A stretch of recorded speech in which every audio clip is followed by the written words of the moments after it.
எனக்கு வந்து 2 கால்லையுமே ஆப்ரேஷன் ஆகி நான் 2 வருஷம் பெட்டில் இருந்தேன். அப்புறமா இப்போ தான் நடக்க வந்துட்டேன்னு வச்சுக்கோங்க. இது வேறு சொல்லிவிட்டா உடனே சினிமாவில் ஒன்று அவ்வளோதானே அவரால் நடக்க முடியாது போலன்னு சொல்லுவோம். அதில் நடக்கிறேன். ஏன்னா சினிமாக்காரன் மட்டும் தூங்கும்போது கூட கால் ஆடிக்கிட்டே தூங்கணும். அப்படி இல்லைன்னா போயிட்டோன்னு நினச்சி வேற ஆளை போட்டுருவாங்க. அது மாதிரி சினிமா. அது இப்போ இருக்கிற சினிமா வந்து ரொம்ப நட்போட எல்லாருமே நாங்களும் இருந்தோம், நட்போட தான் இருந்தோம். பட் இங்கே வந்து ஒரு குடும்பமாக ரொம்ப நேசித்து எல்லார் பேரையும் தனித்தனியாக தெரியுது, எல்லார் பேரையும் தெரியுது. ரொம்ப ஒரு பார்க்குறதுக்கே நமக்கு ஒரு சந்தோஷமாக இருக்குது. என்னை வந்து கூப்பிடும்போது ஏன்டா என்ன கூப்பிட்றீங்க, இதை பேசணுமா, அதுக்காக கூப்பிட்றீங்களாடான்னு கேட்டேன். இல்லைன்னா நீங்கள் நடிச்சிருக்கீங்க இதில்ன்னு சொன்னாங்க. மறந்து போச்சு. இது பார்த்தா ஏதோ ஒரு 2 நாள் ஒர்க் பண்ணேன்னு நினைக்கிறேன். I don't know. பட் இந்த டைரக்டர் ஏன் நான் பாராட்டுறேன்னா, ஜான் பிள்ளையாக இருந்தாலும் ஆண் பிள்ளையாக இருக்கிறார். ரொம்ப ஆள் சைஸ் தான் அப்படி. அதே மாதிரி தம்பிதுரை எப்பவுமே நான் பேசுவேன், இந்த படத்தில் ஏதோ அவர் தானே ப்ரொடியூசர், அவர் பேர் ஏன் வரல, ஏதோ ஒரு ஒய்ஃப் பேர் போட்டிருக்காங்க போலன்னு நினச்சிக்கிட்டே இருந்தேன். பார்த்தா படத்தில் கேரக்டருக்கு பேரே தம்பிதுரை. என் பேர் போடுறதில்ல, இல்லை எழுதுறதில்ல, இல்லை. அப்போ கேரக்டர் பேரை வச்சிடுறோமா. இப்போ தம்பிதுரைன்னு ஒழிச்சிக்கிட்டே இருக்கும். ரொம்ப ஒரு நல்ல குரூப். பெரிய எல்லாருமே பத்திரிகையாளர்கள் எல்லாருமே சப்போர்ட் பண்ணணும் டு திஸ் குரூப். ஏன்னா இது மாதிரி படங்கள் வெற்றி அடைய இப்போ தான் ஒரு நல்ல பெரிய வாய்ப்பு வந்திருக்கு எல்லாருக்கும். நான் முதல்ல தம்பிக்கிட்ட கேட்டேன், ஐ திங்க் சரத்கிட்ட கேட்டேன், இதில் ஏதாவது பேய் இருக்காடான்னு. இல்லைண்ணா பேயெல்லாம் கிடையாது. ஆனால் ஒன்று இருக்குது, வெட்டுக்குத்து இருக்குது. ஏதோ ஒன்று இருக்கணும்ல, ஏதோ ஒன்று இருக்கணும். வெட்டு குத்தாவது இருக்கணும், ரத்தம் இருக்கணும். ஆனானப்பட்டு எங்கள் ரஜினி சாருக்கே வெறும் ரத்தமாக இருக்குது படத்தில், இல்லை? அவரே ரத்தத்தை நம்பி எடுக்கும்போது நம்மெல்லாம் என்ன சாதாரணமான இன்னும் ஸ்டார்டிங்லேருந்தே ரத்தத்தை காமிக்கலாம், தப்பே கிடையாது. ரொம்ப நல்ல இந்த படம் வந்திருக்கும்னு ஒரு எதிர்பார்ப்பு இருக்குது. டெஃபினட்டாக தேட்டரில் பார்க்குறதுக்கு இன்னும் பிரமாதமாக இருக்கும். இங்கே இருக்கிற பத்திரிகையாளர் நண்பர்களுக்கு சொல்கிறேன், தயவுசெய்து இதை தேட்டரில் வந்து பார்க்க சொல்லுங்கள் ஜனங்களை. ஏன்னா இந்த இப்போ ஓடிடி பிளாட்ஃபார்ம் அது என்னென்னமோ சொல்கிறாங்க, இங்கிலீஷில் சொல்கிறாங்க. இதில் ஆனால் ஒரு பாட்டு அப்படி தான் பார்த்தேன்.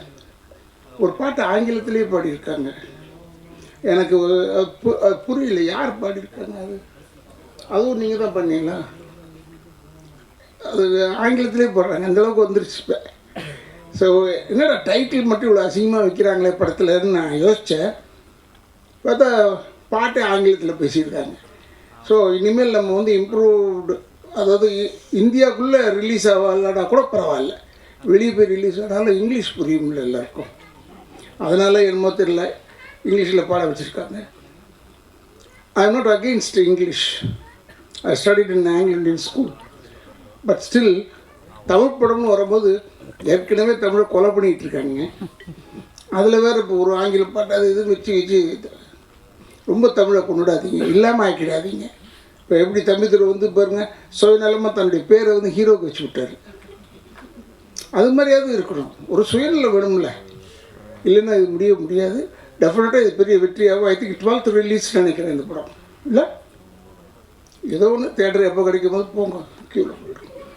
ஏன்னா இப்போல்லாம் இப்போ பேப்பரை திறந்தால் போதும், டெய்லி 2 படம் பார்த்துக்கிட்டே இருக்கோம். அதில் அது மாதிரி இல்லாமல் இந்த படம் பெரிய வெற்றியாக அமைய வேண்டும். ஏன்னா சகோதரருக்கு இந்த கதாநாயகனாக நடித்தவர்கிட்ட வரும்போதே சொன்னேன், உன்னை எங்கேயோ பார்த்த மாதிரி இருக்கிறியா, நல்லா இருக்கிறியா நீ அப்படின்னு சொன்னேன். இந்த படத்தில் ஒரு நல்ல ஒரு கதாநாயகன் பண்ணியிருக்காரு. அவரெல்லாம் டெஃபினட்டாக பெரிய அளவில் வளர வேண்டும். இப்போ தீனாக்கு போய் இதை சொல்லக்கூடாது, தீனா நீ வளரணும், நல்லா வளர்ந்துட்டான் இப்போ,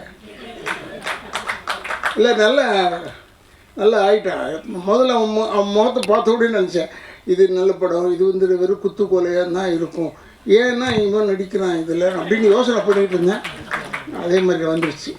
மீதியில் என்ன பற்றி சொல்லுவாங்க, நான் நடித்தேன்னா வேலன் இருக்கார், அவர் குடும்பத்தை கெடுப்பார் அப்படின்னு சொல்லுவாங்க.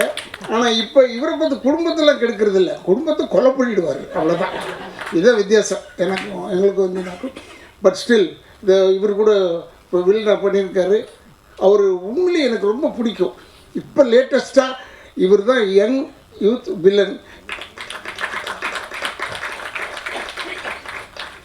இப்போ தீனா அங்கேருந்தெல்லாம் கொஞ்சம் ப்ரொமோஷன் வாங்கியிருக்காருன்னு நினைக்கிறேன்.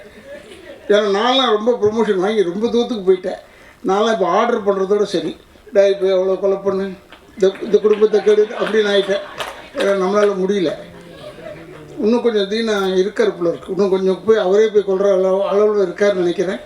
But any I really appreciate. நம்ம ஏன்னா சில பேர் முகத்தை பார்க்கும்போது நல்ல இடத்துக்கு கூப்பிட மாட்டாங்க பொதுவாகவே.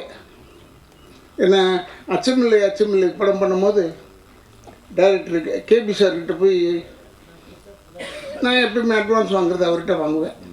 வந்துட மாட்டாங்க, இருந்தால் கூட அவர்கிட்ட தான் போய் வாங்குவேன். சண்டை போட்டாவது வாங்கிடுவேன். அது ஒரு எனக்கு ஒரு ப்ராக்டிஸ். நான் ஃபஸ்ட்டு படம் மண்மொழியிலேருந்து அவரோட ஒர்க் பண்ணிகிட்ருக்கேன். அப்போ அவர்கிட்ட போய் கேட்டேன். நான் கேட்டதுக்கு இதப்பா யோசிச்சுப்பேன். இப்போ இதெல்லாம் தொல்லை, செல் அரிச்சிடுது நம்மளை விட மாட்டேன். அப்போ பாலச்சந்திர சார்கிட்ட போய் தான் எப்போ ஃபஸ்ட்டு படம் வாங்குறது எனக்கு. அது ஒரு பழக்கம். அவர் இருக்கிற வரைக்கும் அப்படி தான் இருந்தேன். அப்போ நான் எதுக்கு சொல்ல வந்தேன்னா, இவங்க எல்லாருமே சேர்ந்தாலும் சரி அந்த படத்தை பற்றி ஆகா ஓஹோன்னு சொல்லுவோம். இந்த படத்தை இப்போவே ட்ரெய்லரில் பார்த்தாலே ஆகா ஓஹோன்னு சொல்லும் மாதிரி தான் இருக்குது. ஆனால் நிச்சயமாக இந்த படம் நன்றாக ஓட வேண்டும். தமிழ் மக்கள் தயவுசெய்து தேட்டரில் வந்து இந்த படத்தை பாருங்கள். இதை இந்த ஓடிடியில் போடுறான், அதில் போடுறான், இதில் போடுறான், அதெல்லாம் அவங்க எவ்வளோ சிரமப்பட்டு விற்று வரணும் தெரியுமா? அதுக்கு தயவுசெய்து அவங்களுடைய சிக்கலை வந்து நீங்களும் அந்த சிக்கலை எடுத்துக்கோங்க. எடுத்து தமிழ் வாழ வேண்டும் என்றால் இந்த மாதிரி தமிழ் படங்கள்லாம் நீங்கள் வந்து பார்க்க வேண்டும். தேட்டரில் வந்து பார்த்தீங்கன்னா போதும், அதுவாக ஓடிடும். இதை போய் பார்த்தா பெரிய படம்லாம் போய் பார்த்தேன். நான் ஒரு படம் போய் பார்த்தா மொத்தம் ஒரு 100 பேர் இருக்காங்க. 5000 பேர் உட்கார வேண்டிய இடத்துல 100 பேர் இருந்தால் எனக்கு பயம் வருமோ வராதா? ஐயோ நம்ம மட்டும் தனியாக உட்காந்துருக்குமே இந்த பக்கம்னு நினச்சேன்.